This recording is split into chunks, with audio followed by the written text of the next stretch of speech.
Ашиг олох бас дахин ашиг олохын тулд эргэн аж ахуйн нэгжүүд хүний биед хэрэгтэй эсэх нь үл мэдэгдэх олон төрлийн хүнсний нэмэлт бүтээгдэхүүн импортлож худалдан борлуулахыг илүүд үзэх болсон.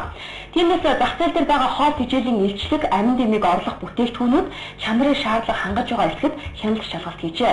Шалгалтаар хаяг шашин тодорхой болох болон шинжилгээний дүн дагалдах бичиггүй зэрэг нийтлэг зөрчлүүдийг илрүүлэн 9 аж ахуйн нэгжээс ашиглаж байсан 13 төрлийн 22,950 кг хүнсний нэмэлт бүтээгдэхүүнийг устгалд оруулж 2 аж ахуйн нэгж нэг иргэнийг 270 мянган төгрөгөөр торгосон байна. Хүнсний нэмэлт бүтээгдэхүүн оруулж ирж байгаа аж ахуйн нэгжүүд эдэж хэрэглэсэн хүн нь шууд амьсгал хураахгүй бол хэр чанартай бүтээгдэхүүн оруулж ирж байгаадаа төдийлөн анхаарахгүй байгаамаа. Тиймээс энэ төрлийн мэдээллийг иргэд хангалттай хэмжээнд авч байж л өөрийгөө эрсдлээс хамгаалах учиртай гэтэл нэмэлт бүтээгдэхүүний ач холбогдол цаашлаад хор хөнөөлөг нь мэдхүү гэсэн асуултанд нийт хамрагдсан иргэдийн 76.5% нь үгүй гэж хариулт өгчээ.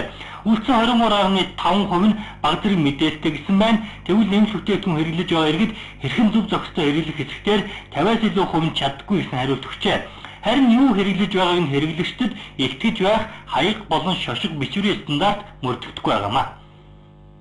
Хуулиараа энэ хүнсний нэмэлтийг хэрэглэж байгаа, импортлж байгаа хүнсний нэмэлтүүд, үйлдвэрлэл үйлчлэгэнд хэрэглэж байгаа нэмэлтүүдийн хэрэглэсэн тохиолдолд бүтээгдэхүүн дээр, шашин дээр тодорхой хэмжээгээр олон улс болон олон улсад хэрэглэдэг тэмдэг тэмдэглэлийг тавихаар хуульчлагдсан. За энэ дээр бид нар шашин шаардлага хэр хангаж яах вэ гэдэг дээр импортлогдсон болон үйлдвэрлэгдсэн бүтээгдэхүүн дээр бол бие шинжилгээ хийж гаргасан байгаа.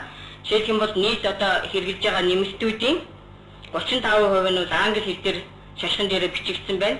За 21% нь орос хэл дээр, 27.3% нь хятад хэл дээр бичигдсэн байх жишээтэй. Шашин хувьд бол гэхдээ нийт одоо манайд хэрэглэж байгаа нэмэлтүүдийн 33% нь монгол, англи, оросоос бусад хэл дээр бичигдсэн байгаа нь бол энэ шашины бүтээгдэхүүний шашин дээр байгаа орц найрлах, хадгалах, хэрэглэх арга гаж нөлөө хориглох заалтын талаарх мэдээллийг үйлдвэрлэгч, хэрэглэгч үнэн зөв мэдээлэл авах боломжгүй байна гэсэн ийм дүр зураг харагдж байгаа.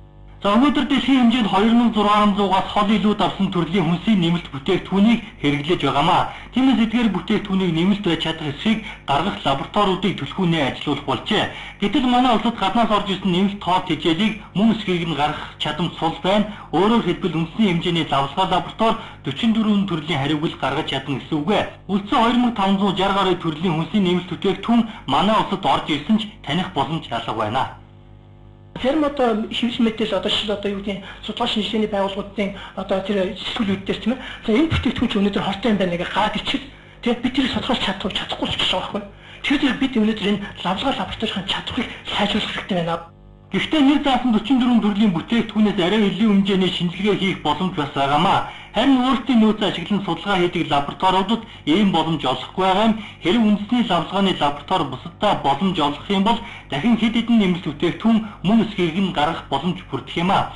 Хүнсний нэмэлт бүтээгдэхүүн дотор хүүхдийн тэжээл, голлох, байр суурийг эзэлдэг, үүнийг байгууллагууд оруулж ирсэн бүтээгдэхүүн дээрээ эсгээр тодотгон орс найрлагыг бичдэг юм аа. Тэгвэл манай улсад Е-ийн агуулмжийг заасан судалгаа байхгүй болохоор өнөөдрийн хүртэл гадны гаргасан зааврыг хуулбар болгон тавьсаар сууна.